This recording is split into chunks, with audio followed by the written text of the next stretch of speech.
Kok bisa sih orang-orang masih doyan main PES 13? Padahal udah muncul loh seri-seri PES atau game bola baru yang katanya punya gameplay yang lebih halus, gambar yang makin realistis, dan license klub yang lebih melimpah. Tapi kok bisa sih orang-orang lebih milih buat mainin game bola yang udah rilis lebih dari 12 tahun lalu?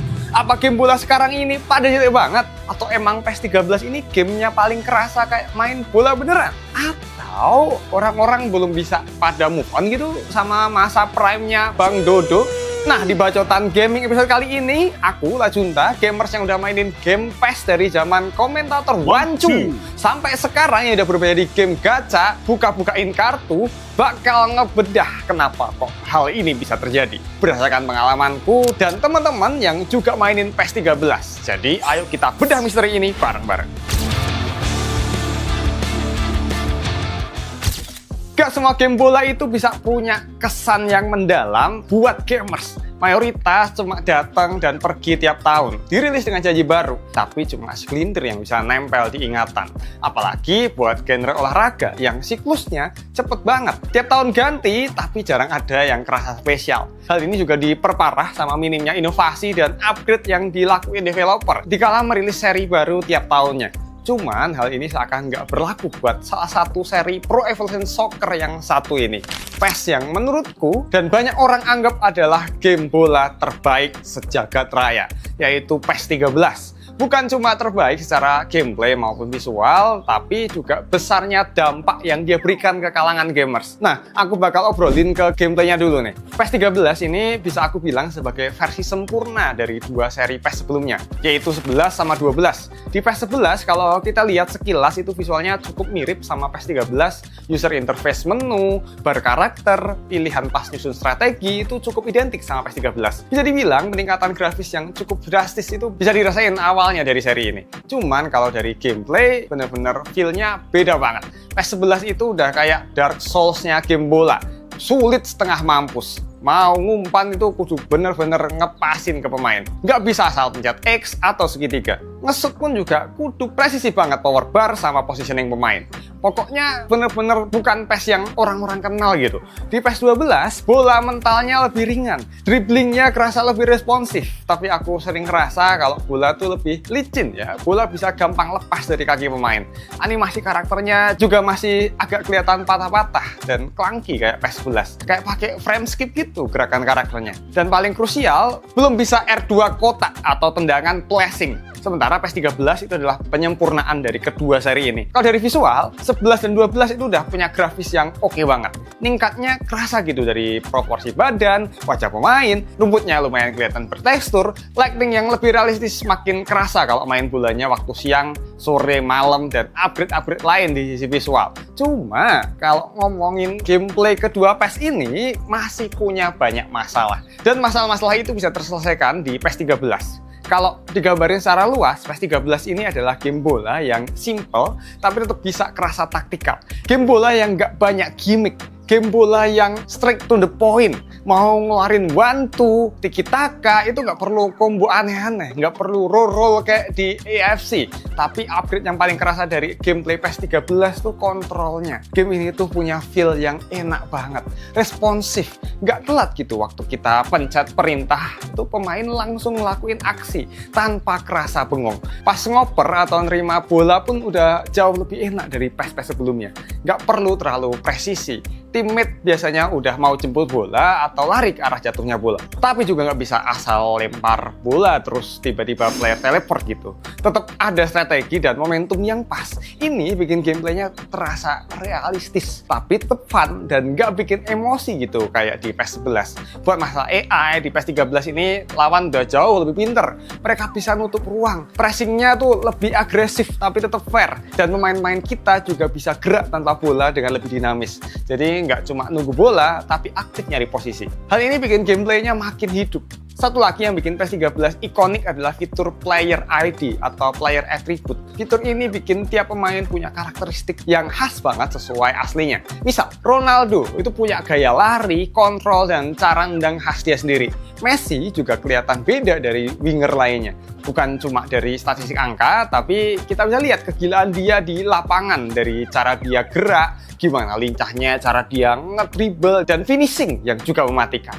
Jadi waktu main, kita benar-benar bisa ngerasain bedanya dia pemain. Jadi makin kerasa realistis lagi gameplay yang ditawarin di PES 13. Semua elemen kayak passing, dribbling, shooting, sampai positioning itu kerasa nyatu. Simple, responsif, tapi juga punya kedalaman buat yang pingin main lebih teknis.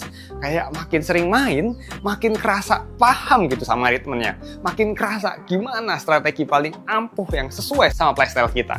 Nah, berangkat dari gameplay yang bisa dibilang sempurna ini, serta visual yang kala itu megah banget, akhirnya ngebikin ini game punya reputasi yang tinggi di kalangan gamers. Bahkan bukan buat gamers bola aja, tapi juga gamers casual pun banyak juga yang punya cerita dan kenangan sama game ini. Saking influensialnya. Begitupun aku sebagai gamers yang nggak gitu ngerti amat tentang game bola, masih bisa ngerasain gimana magisnya seri PES 13 ini ketimbang PES-PES lain. Karena seperti yang aku bilang di awal tadi, PES 13 bukan cuma soal gameplay dan visual, tapi juga gimana impact-nya ini game terhadap culture gaming di Indonesia. Soalnya hanya dengan game bola aja bisa terbentuk media bersosialisasi baru yang akhirnya menjadi pilihan utama buat para gamers, bahkan normis, untuk saling mengenal dan berteman satu sama lain. Karena semua obrolan, semua tawa, semua gibahan di satu sesi tongkrongan itu bisa terjadi dari berawalnya kata. Budaya mengadu game bola sebenarnya udah terjadi dan ramai dari zaman PS2. Sebelum dikenal sebagai Pro Evolution Soccer, game bikinan Konami ini lebih duluan eksis di Indo dengan nama Winning Eleven. Bersamaan dengan populernya PS2 di tahun 2000-an, Winning Eleven sukses menjadi salah satu primadonanya gamers selama bertahun-tahun lamanya. Cuma lambat laun, kepopuleran Winning Eleven menurun, mengikuti peminat PS2 yang juga makin terkikis seiring berjalannya waktu. PS3 yang kala itu jadi konsol paling baru, justru sempat sepi peminat, dampak dari tingginya biaya buat main serta seretnya title yang menarik buat gamers di Indonesia. Tapi ketika PS 13 rilis, budaya couch gaming seketika kembali menggelora di Indonesia. Banyak yang akhirnya berani buat nyoba atau ngerental PS3 gara-gara kepincut buat main ini game. Soalnya dilihat dari grafisnya aja, ini game udah kerasa beda banget sama game bola yang ada di PS2. Jauh banget, udah kayak langit bumi. Dan ini baru visualnya doang loh ya. Belum lagi ketika mereka akhirnya menjajal gimana nikmatnya gameplaynya PS3. Umpan-umpannya halus parah, gerakan pemainnya enak dilihat, dan atribut player bukan cuma sekedar angka, tapi bisa dirasain di setiap gerak-gerik pemain di dalam pertandingan. Sesuatu yang bahkan nggak bisa kita rasain di game bola era PS2, entah itu di Winning ataupun di FIFA. Jelas ini adalah godaan yang luar biasa buat gamers kala itu. Apalagi di tahun game ini rilis tuh, harga buat ngerental PS3 itu udah jauh lebih kejangkau. Nggak kayak awal-awal ini konsol muncul di Indo. Di rentalan juga mulai banyak diselenggarain turni-turni PES buat mencari siapa sang penguasa rental di daerah tersebut. Meski bukan turni ofisial dari Konami dan biasanya cuma tingkat kecamatan doang, tapi turni-turni ini cukup ampuh menarik banyak player buat pelajarin mekaniknya PES 13 lebih dalam demi dapat hadiah dan title sebagai Raja Rental. Dan pas banget nih ngomongin turni-turni PES, aku lagi mau bikin event turni game bola di Jogja. Turninya masih aku godok nih, jadi buat kamu yang ngerasa jago main game bola, bisa banget ikutan turni PES-nya Mindspace ya. Tapi nanti ya, aku lagi siapin acaranya di awal November. Oke, lanjut pembahasan. Nah, momentum PES 13 ini muncul pun sepak bola di dunia nyata tuh lagi seru banget. El Clasico lagi panas-panasnya, Madrid dan Barca skuadnya nggak masuk akal semua. Era tiki-takanya Pep itu juga lagi gacor-gacornya. Bahkan sampai tim-tim lain pada ikut-ikutan umpan pendek 1-2. Jogetan Neymar dengan lagu Emosa. Itu gila banget. Berakhirnya era Sir Alex Ferguson di MU dan lain-lain.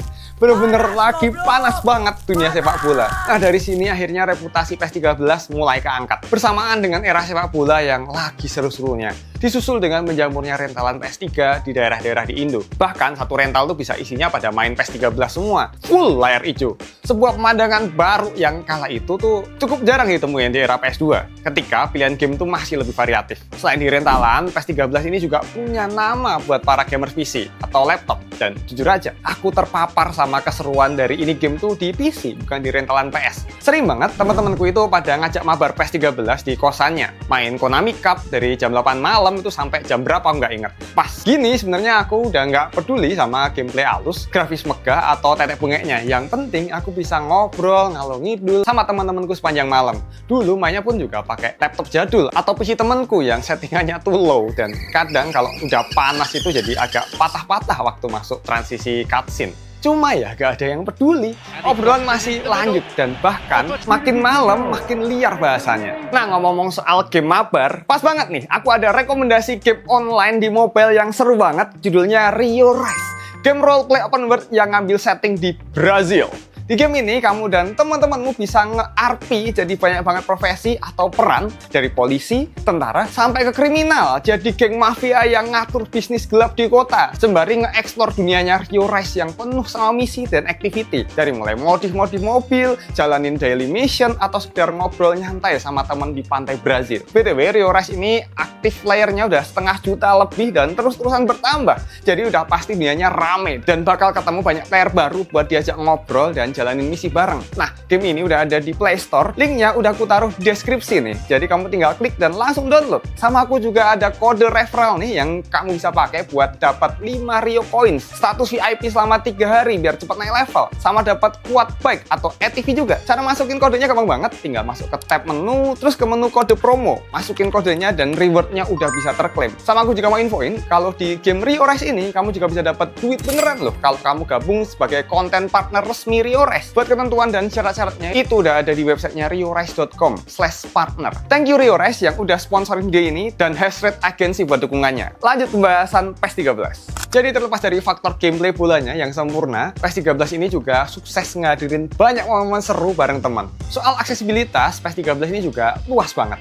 Kayak hampir semua lapisan masyarakat tuh bisa nikmatin ini game. Rental udah murah, dan buat main di PC itu cuma butuh spek yang nggak terlalu tinggi. Nah, ini game cuma butuh RAM 1 GB doang. Teman-temanku yang baru dibeliin laptop di masa masuk SMA atau kuliah kebanyakan punya spek yang pas-pasan. RAM 4 GB tuh udah mewah banget di tahun 2013-an. Kebanyakan masih pada kentang-kentang banget lah laptop yang mereka punya. Ya wajar ya, dulu mau ngakalin ortu buat bisa dapetin laptop gaming dengan alasan buat belajar itu nggak segampang sekarang. Laptop buat belajar dan ngetik ya bener-bener dikasihnya laptop jebot yang tiap kali masuk Windows tuh kudu spam refresh dulu. Mau install game juga ketemunya game-game era PS2 lagi. Bosen banget. Mau install game online, masih susah dapat internet. Internet cepat buat apa? Akhirnya ya PES 13 ini yang diinstal. Mau itu di bawah spek pun juga bisa diakalin dengan nge-config settingan ini. Ampe-ampe kagak kelihatan lagi tuh bayangan pemain dan supporter saking buriknya. Cuma ya kalau udah saking asiknya bacot bareng teman-teman, semua aku berikan ini bisa dikompromiin. Nah, selain pesonanya sebagai game mabar, PES 13 ini juga menunjukkan keasikannya sebagai game single player. Karena adanya mode-mode di PES 13 yang seakan-akan menjadikan kita sebagai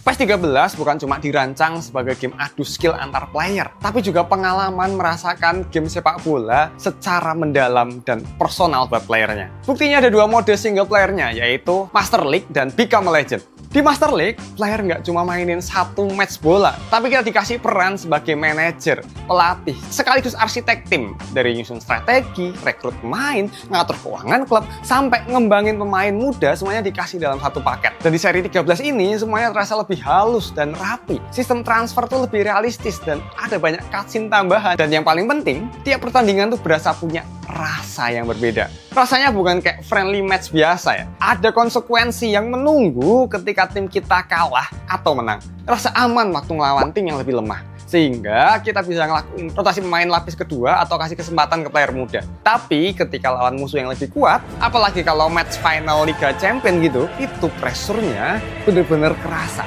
Geter banget gitu waktu lihat player masuk diiringi anthem UCL. Apalagi kalau klub yang kita tangani itu dari Liga Antah Berantah, makin kerasa tuh dramanya. Jadi nggak heran ya kalau banyak orang itu bisa punya ikatan banget sama PES 13 dari mode Master League ini. Momen ketemu player muda di training sampai jago, sampai akhirnya dia milih buat pergi ke klub yang lebih gede. Player tua yang nemenin kita dari bawah akhirnya milih pensiun, sampai dipecat klub, rollercoaster kehidupan sebagai manajer tim. Tim development tuh kerasa banget di mode Master League ini. Betapa sakitnya ditinggal anak emas, betapa getirnya waktu ketemu tim raksasa, dan betapa bahagianya ketika bisa ngangkat si kuping besar.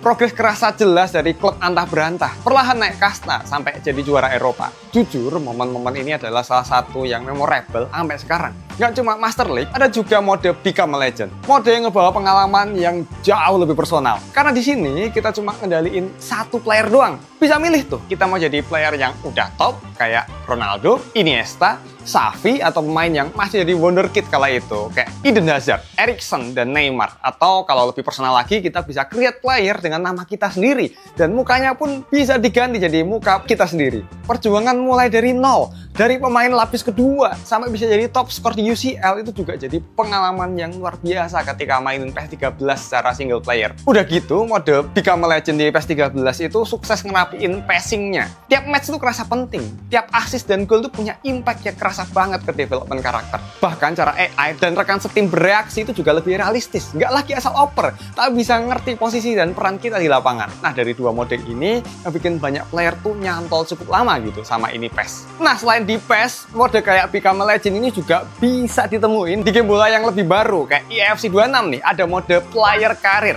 Itu kita bisa gerakin satu karakter doang dan merintis karir dari klub antah berantah ke divisi yang lebih tinggi. Terus mode kayak Master League juga ada. Namanya Manager Mode, yang cukup ngasih feel main Master League yang kental di EFC 26. Mirip banget soalnya, ada beli-beli main, development main muda, sampai kejar target pencapaian. Nah, buat yang mau beli game EFC 26, ini udah aku kasih ini di keranjang. Sekalian juga sama konsol mainnya nih, ada PS5.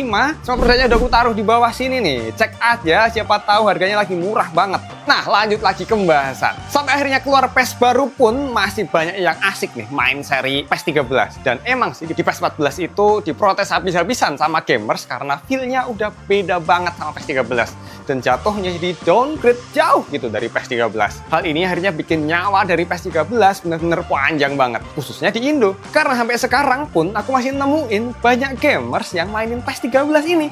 Entah itu di rental atau main di PC. Kenapa bisa gitu? Kenapa kok sebuah game yang hitungannya udah uzur masih bisa bertahan di tengah banyak game bola baru yang bahkan setiap tahunnya keluar seri baru? Jawabannya adalah